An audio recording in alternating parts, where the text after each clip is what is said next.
The Nintendo Switch 2 is one of the most talked about when it comes to positive and negative platforms that I have ever seen in recent history when it comes to some of the craziest things that people will say, but then also a lot of positive things. And it depends on who you're watching and where you're seeing things. People can be seen as biased in one way or another, or their opinions thrown out because they like Nintendo more, or maybe they're thrown out because they hate Nintendo and constantly make negative AI slop thumbnails and stuff like that, right? So there's a lot of differences when it comes to what you're going to expect people saying on this platform. But if there is one person that I would say is absolutely qualified 100% to look at their opinion and what they have to say about a hybrid or portable game system, it is Bob Wolf from the Wolf Den. This guy has more portable devices and has reviewed more portable machines than anyone that I know by a country mile. And not only has he done that, but they're all incredibly high quality, well done, professional, and even some jokes thrown in there. Now, I have met Bob before, so full disclosure, I do like his videos. I do think that he's a cool dude. He's very chill, and he bought everybody cookies when I met him. So that was pretty cool of him. But this, in terms of what he had to say about the Nintendo Switch 2, if there's anybody to believe as someone who is a portable game master and reviews them for a living overall, and he's looked at a lot of the best high-powered portable PCs, portable systems, different retro devices, all sorts of stuff, this guy is the person to believe. And here is what he had to say about the Nintendo Switch 2. I'm not exactly sure how hot this take is to my followers specifically, but the Switch 2 is still the best handheld that has come out this year by like a lot. And then he followed that up because somebody asked him a question and they said, where does it land in your list of contemporary handhelds? And then Bob Wolf responded with probably the very top. So if this guy, Bob Wolf, who once again does not have any type of specific, oh, he only creates Nintendo, and he only does this, like how people want to easily throw out certain content creators' opinions, if there's anybody that you can't do that to, it's Bob Wolf. And the fact that he's saying this about the Switch 2, that is incredibly high praise, and I wouldn't be talking about it if I didn't know how in-depth and how great his videos are on so many other platforms that I've watched. This guy goes in-depth, this guy talks about it, he tests the battery, he does all sorts of stuff. He goes over games, he goes over usability. His stuff is impressive work overall. So the fact that he's saying that the Nintendo Switch 2 is the best that released this year by a lot, and there were a number of different big portable systems to come out this year, even the Xbox ROG Ally X, that's $1,000, and there's also a $600 version, but even beating out higher powered, newer portable devices, that is definitely impressive overall. Now, the thing with me is that I feel that some people, when it comes to online, kind of don't want to give Nintendo a chance because of some of the negative stuff. Now, people are still buying it. Pokemon Bundle came out. People are buying it in droves, and it's going to do really well this holiday season. But I think that a lot of people are being influenced by a lot of just negative people who are commenting on the system simply for views, attention, clout, and money. Now, are there some serious things that they have to say when it comes to criticisms? Absolutely, but it seems to fall on deaf ears when it comes to stuff that they like portable PCs. And that's why I think Bob is really great at this, because he'll talk about everything when it comes down to positive and negative, and isn't looking to grift to make money. He actually takes his time with his videos. He actually really goes in depth. So his opinions on this is based off of hours and hours of editing and testing and playing and actually giving you guys the real deal and the facts when it comes to different systems, along with his opinion on features with it. So to me, Bob Wolf is definitely one of the authorities when it comes to hybrid or portable devices. Now, once again, it's not all sunshine and rainbows. I can tell you, even in my own review that I did, that there are some negatives. Game key cards are definitely a point of contention. Not being able to have the full game on the cart if you buy a physical game, that's something that should just be a thing overall, although I do understand why game key cards are even a thing in the first place, based off of what the Ubisoft developer had to say about the Snowdrop engine and not being able to load fast enough off the cartridge read speed data. So I get that. There should be more real physical games overall. The price of first-party software, obviously high. Having Mario Kart at $80 individually, if you don't get it in the bundle, that's not fun at all. Also $70, that's standard now, but it's still going to add up over time. If you're looking at the screen, it not being OLED, still nice that it's 120 FPS, so it's harder to get that.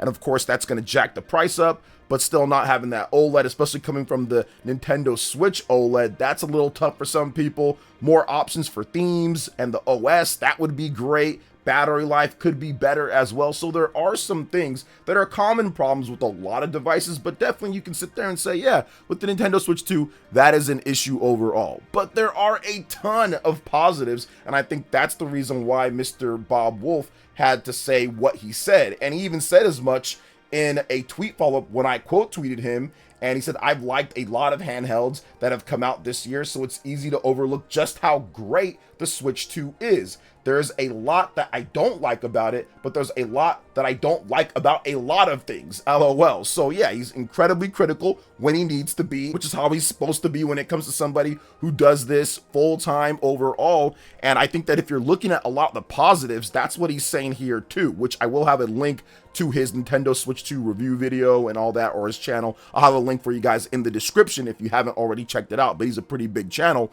But if you look at what the positives are, why it got to this point with Bob, definitely the OS being super fast and pretty much bug and glitch free. That is huge for portable systems when you're trying to just get some time in to play a game here or there. The last thing that you want to do is worry about updates all the time, or worry about bugginess or glitchiness or apps loading in, or all this other nonsense that a lot of these other hybrid PCs and portable PCs you have to deal with overall. You got a bunch of exclusive games where at this point, I'm not sure in the future, so if you're watching it later, but at this point, you can't emulate it when it comes to other platforms, so you still have that true blue exclusive games that work specifically built for the system, so that is great, along with the Nintendo Directs that give you something hype to look forward to overall. The power per performance is incredibly impressive, and this is probably one of the best things about it, because for $450 you are getting a ray tracing machine overall that can do 120 FPS in portable mode, has 3D audio,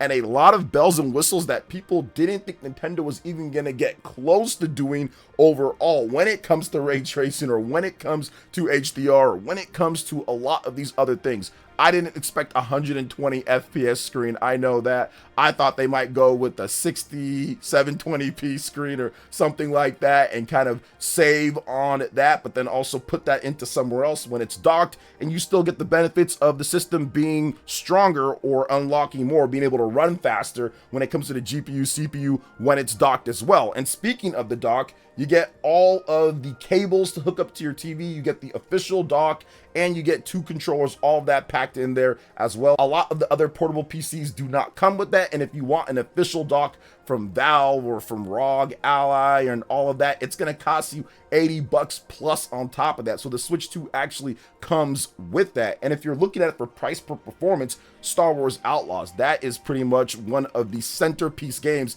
that has ray tracing that runs better than the Xbox Series S version based off of the initial testing from Digital Foundry, and it just got another update to make it even better when it comes to the texture quality, the loading, and all of that. So this is one of the things that if you're looking at what makes the Nintendo Switch 2 great, I think that definitely the price per performance in terms of what you get, the power per performance is so good overall. And once again, you get all of that in the package with 2 controllers right there for $450. I've been able to actually do that recently with a family member of mine, just play in the tabletop mode, detach the controllers, and we can play instant Mario Kart right there. That is really cool, and you never know when you're gonna need something like that, and it's nice that the Nintendo Switch 2 has that built-in standard overall. So I think all of these things are the reasons why. And as we get more games that come out from the big franchises like Pokemon, we got Hyrule Warriors coming out very soon as well, Metroid Prime 4,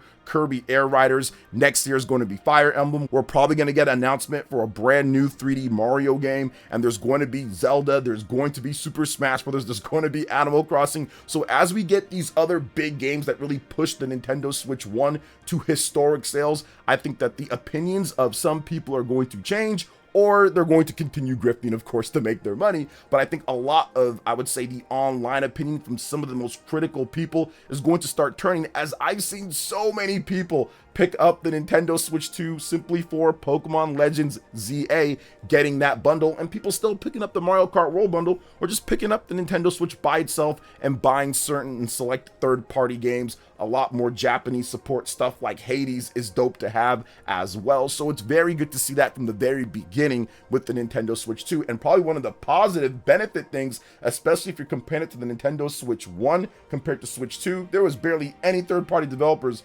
supporting the Nintendo Switch 1 at launch, but with the Nintendo Switch 2, there is an assortment of great third-party games to play, plus the backwards compatibility, which is definitely important in today's day, especially if you're talking about portable PCs that can play a bunch of games on Steam or a bunch of PC games. You got to have that instant library ready to go, and Nintendo was ready this time around with that overall, and a lot of those games play better on the Nintendo Switch 2. So it's just another added cool feature with the backwards compatibility and how it gets a nice bump up from the Switch 1, which was a major issue with Switch 1, how certain games ran, Bayonetta 3 for example. So what do you guys think about this when it comes to the portable game master, Mr. Bob Wolf, and what he had to say? Let me know in the comment section below. And if you're picking up a Nintendo Switch 2 at some point, let me know in the comments what you're getting and why and all of that. Now, we do have some more content to go over, but before we do, please make sure you hit that like button, subscribe if you're someone new, and click that notification bell if you're enjoying this type of video. Okay, let's talk about what Nintendo is doing with the Nintendo GameCube NSO Classics. Luigi's Mansion, the OG GOAT, is back on October 30th, finally, just in time for Halloween. So Nintendo GameCube, Nintendo Classics for Switch 2, Nintendo Switch Online plus expansion pack subscribers will be able to get the old school Luigi's Mansion on October 30th, and I love this because GameCube is one of my favorite systems of all time. Bring on the GameCube games, Nintendo, please. So here's a brief overview of Luigi's Mansion. Luigi wins a stately mansion, but he's in for a ghastly surprise when he creeps through its front door and learns that his magnificent manor is teeming with ghosts, and worse yet, Mario is nowhere to be found. Enter Luigi's Mansion, where a gallery of ghouls haunt the halls, secrets wait to be unearthed, and Luigi is not the most courageous character around. Luckily, Professor Egad is on the scene, and he has the perfect tools for the occasion. Play as Luigi, capture ghosts with the Poltergust 3000, track his items and whereabouts with the Game Boy horror device, and help save Mario from a frightening fate in this action-adventure originally released for the Nintendo GameCube system in 2001. With Luigi's Mansion joining Nintendo Classics, all 3 games in the series can now be played on the Nintendo Switch 2, including Luigi's Mansion 2 HD and Luigi's Mansion 3.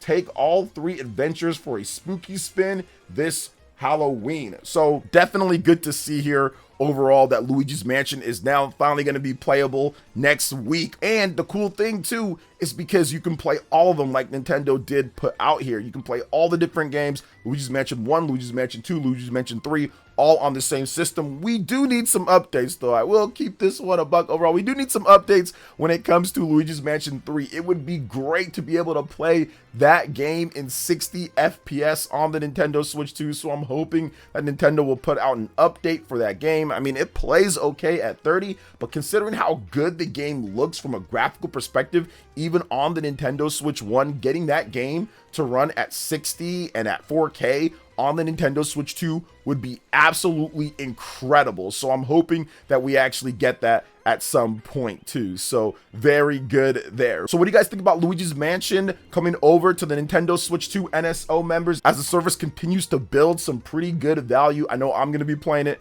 Let me know in the comment section below. But next we're going to move on to Persona 3 Reload, and this game has had a little bit of a rough launch after all. It's got some frame rate dips, it's got some issues, and it's got a lower score overall than some of the other systems when they launched back in 2024. So the general producer for Persona 3 Reload, Mr. Yoshihiro Komori, actually talked about this, and he said that they are planning on doing some patches to improve the performance of the game.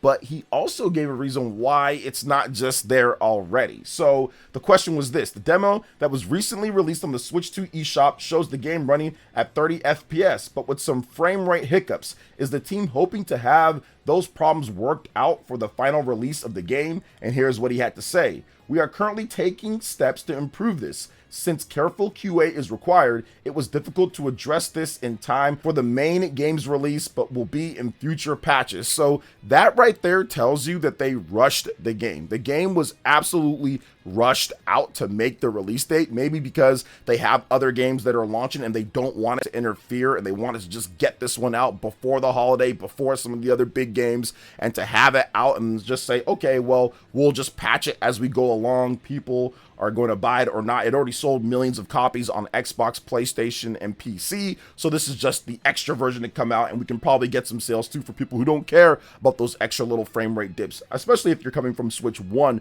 overall. So I'm guessing that's why they just said, hey, we're going to get it out. People who want to get it can get it, and then we'll patch it later. But it's still not something that I like. It would be great if they can actually have all that fixed up beforehand. You add on top of that game key card, plus no DLC on the package as well. I think it'd be a little bit more acceptable if they put all the DLC on the package and said, hey, look, it's going to be $40, for example. But when you have games like Final Fantasy VII Remake Intergrade, Star Wars Outlaws, and other titles that are running better and looking better overall and offering more value, with Final Fantasy VII Remake Intergrade actually offering the Intergrade bonus DLC content in the package for $40, it makes this one look like, yeah, I'm not going to spend my money on that. I'd rather go pick up Final Fantasy VII Remake in January. So I do think that they're dealing with that, but hopefully they get it patched up. There's no reason why this game can't run at 60 FPS on the Nintendo Switch 2. So hopefully they get that taken care of, or at least the bare minimum have a lock 30 FPS. But this game runs at 60 FPS on the Steam Deck, and the Nintendo Switch 2